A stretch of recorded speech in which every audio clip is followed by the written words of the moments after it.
कमाल क्या करेंगे, फिर वही होगा, चाचा आएंगे।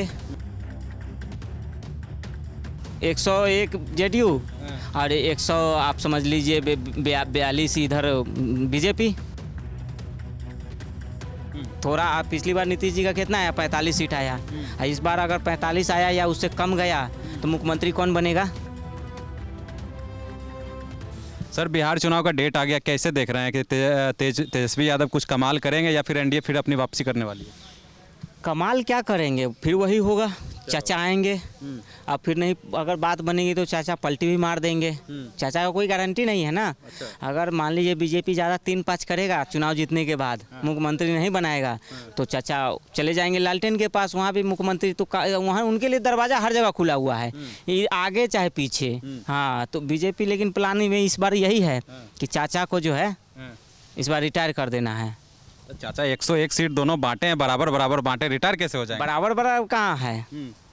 101 जेडीयू और 100 आप समझ लीजिए 42 इधर बीजेपी।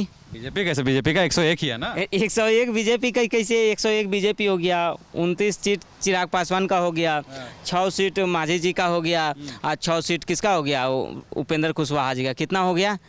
तो इस बार फार्मूला क्या है देखिए, थोड़ा आप पिछली बार नीतीश जी का कितना आया, 45 सीट आया। इस बार अगर 45 आया या उससे कम गया तो मुख्यमंत्री कौन बनेगा?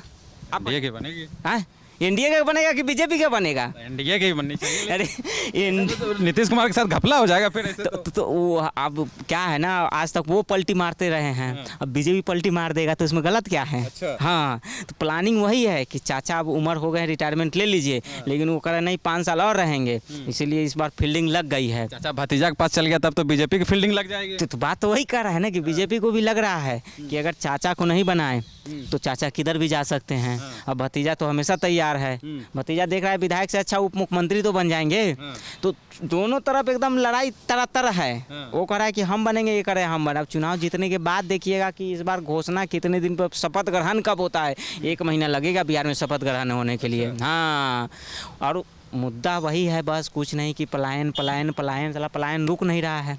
ट्रेन यहाँ से जगह मिल नहीं रहा है जाने के लिए। अभी चले जाइए, छठ दिवाली का समय है ना, ट्रेन में जगह नहीं है जाने के लिए, बैठने का जगह क्या, खड़ा होने का जगह नहीं है।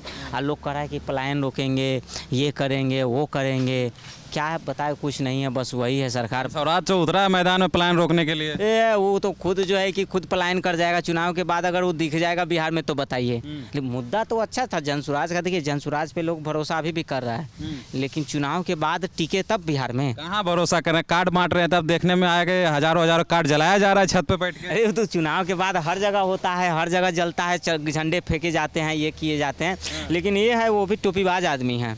बोला कि कार्यकर्ताओं को चुनाव लड़ाएंगे और किसको किसको चुनाव लड़ाएंगे, टिकट देने के पता नहीं कहाँ कहाँ से दरियल उड़ियल बुढ़ाइल उड़ाइल को उठा के लेके आ रहा है। एको कोई ऐसा कार्यकर्ता नहीं मिला जो साथ में पद यात्रा में चला है। तो पूरा सब टोपीबाज आदमी है। वो देखिए वो कहाँ से वो एक पैरासूट कैंडिडेट को बीजेपी उठा के लिए, इतनी बड़ी पार्टी और उसके पास चुनाव लड़ने के लिए कार्यकर्ता नहीं है, उसको लाना पड़ रहा है किसको, मैथिली ठाकुर को दिल्ली से बुला के, जो कब का जो है बिहार छोड़ के चली गई है। उसका आधार कार्ड भी नहीं होगा बिहार का, उसका पासपोर्ट आधार कार्ड पैन कार्ड सब दिल्ली का है। अब बीजेपी इतना बड़ा राष्ट्रीय पार्टी, उसको कार्यकर्ता नहीं है बिहार में चुनाव लड़ने के लिए, बताइए क्या ये लोग चुनाव लड़ेगा? अरे किसी को कार्यकर्ता को टिकट दे देते। तो बस वही है, कुछ नहीं, कार्यकर्ताओं से झंडा उठवाइए और जो है कि टिकट बढ़िया बढ़िया एकदम मनी भाई को दीजिए।